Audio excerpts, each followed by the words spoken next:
প্রাণ পাখি উড়ে যাবেন পিঞ্জর ছেড়ে, ধরা ধাবি সবই রবে, তুমি যাবে চলে। জোরে বলেন।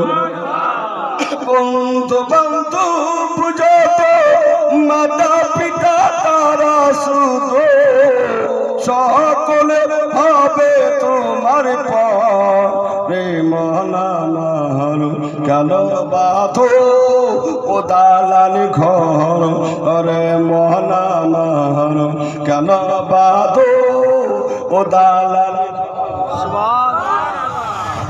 এই গজলটার অবস্থাতে 100 ঘন্টাকে কি মহব্বতে ভাই বলে নিয়ে যেতে দেখি। এই গজলটার অবস্থাতে 100 টাকা কি মহব্বতে আমার হাতে দিয়ে যেতে পারে দেখি। সুবহানাল্লাহ, মাশাআল্লাহ। আর চাহবো না, শেষ চাহলে 100 টাকা।